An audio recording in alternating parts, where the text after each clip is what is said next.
I think for this month, one of the ones that worked in the favor of the index was the stock market because it had rallied off the lows, but that rally is quickly reversing. In fact, many of the most popular stocks are at 52-week lows. In fact, multi-year lows for many of these stocks today. But I think the bad news for the people still holding on to those stocks is it's a long way down. Even though they've fallen a long way, they still have a long way to go because they were up at such ridiculous levels. In fact, some of these companies are going to go to zero because they're going to go bankrupt.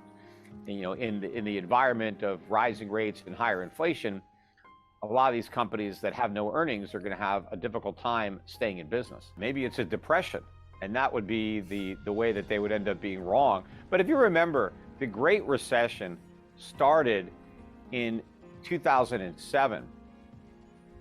But I was doing interviews on popular shows in mid-2008, and they were saying there's no recession. So what happened was all these economists went backwards and revised down all the data, and then they said, okay, I guess we were in recession. They didn't even think a recession was coming. But the fact of the matter is we were actually in one at the time, and they couldn't even see that. And I think this is the same situation today. We actually had negative quarters. The first two quarters were negative. The third quarter, in fact, we got some numbers out on that today. I mean, it was up maybe 3% or so. But all of that was due to the improvement in the trade deficit during that quarter. And a lot of that resulted from the fact that we were able to export a lot of the oil that we were pulling out of the Strategic Petroleum Reserve. But we're going to exhaust that reserve sometime next year, so that's not going to be able to offset our trade deficits. But also, we had the big rise in the dollar. Well, in the fourth quarter, we've had a big fall in the dollar. It hasn't lost all of its gains yet, but I think it will in 2023. But as the dollar weakens, that's also going to push up our trade deficits because it increases the cost of all of our imports. So I think the help that we got in Q3 was a one-off quarter. We may end up with a negative print for Q4, we'll see, but I think we're going to get quite a few negative prints in 2023 as more air comes out of this bubble.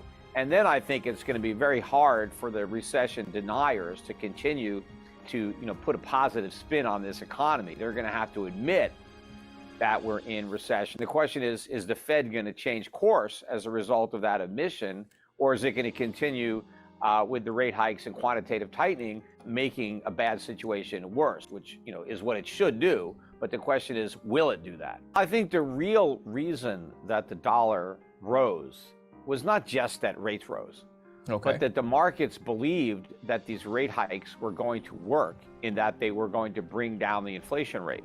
The Fed said that we're going to return inflation to 2%, and we're going to do whatever it takes to make that happen. And the markets basically took the Fed at its word. And so they bought the dollar on the idea that, these high rates were going to produce positive real returns for dollars. But I think as the markets come to terms with reality that despite the rate hikes, inflation is not going down to 2%. In fact, it's more likely to head higher after this, brief dip that we've had. And so that even though the Fed has raised rates are still negative from a real term. And if you have negative real interest rates, that is not a incentive to hold dollars. That's an incentive to sell dollars, because the interest that you earn is not high enough to compensate you for the purchasing power that you lose.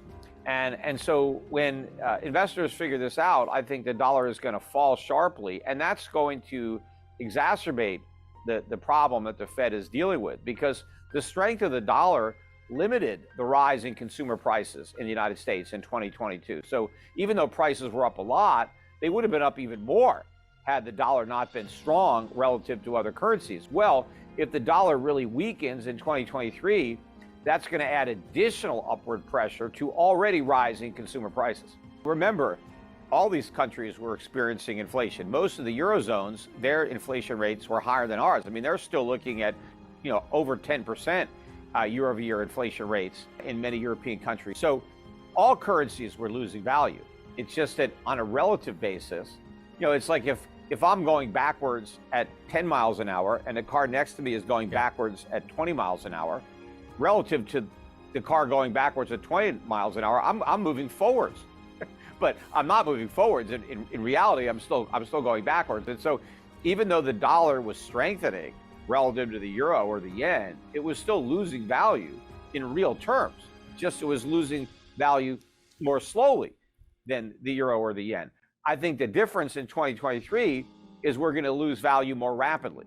Some of it was the strong dollar, and so that reduced our import prices. Also, we had a correction in energy, oil in particular, and so that helped take some of the sting out of the CPI.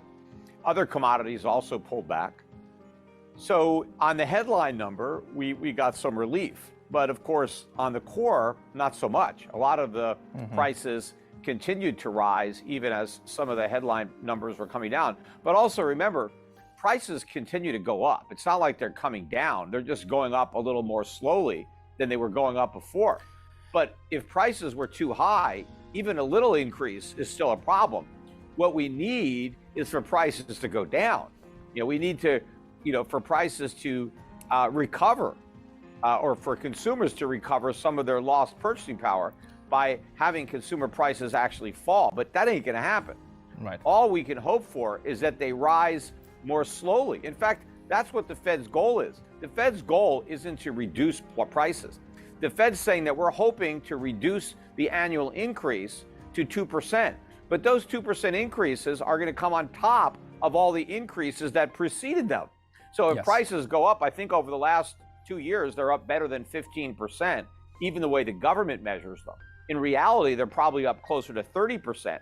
But even if they start going up 2% from here, we're going up 2% from a much higher level, than we were at before. But of course, we're not going down to 2%. We're not even getting anywhere near 2%.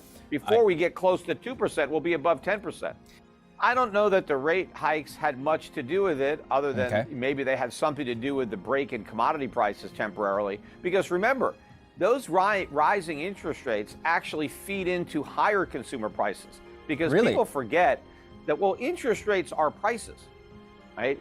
And so like any other price, they get factored in to finished goods. Like if I am a business, I have labor costs, I have raw material costs. Well, I also have interest rate costs.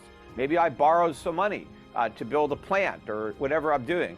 And so I have to pay interest on my debt.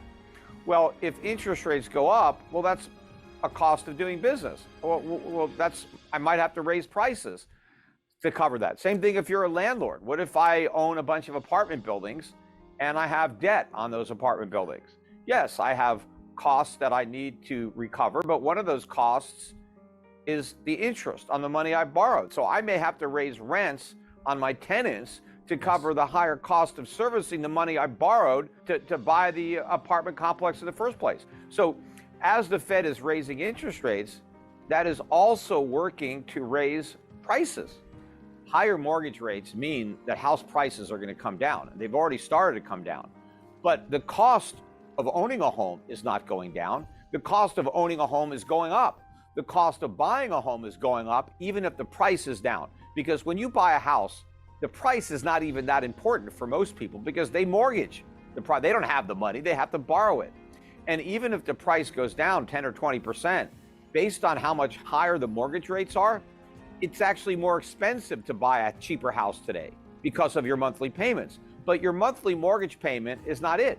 What about your maintenance? What about your utilities? What about your insurance? These costs are going through the roof. So it's more and more expensive to own a home, to live in a home. These costs are going up, even if the price of the house goes down. And remember, during all these years where we supposedly had no inflation, real estate prices were going up. Well, during the rest of this decade, when we have high inflation, real estate prices are probably going to be going down.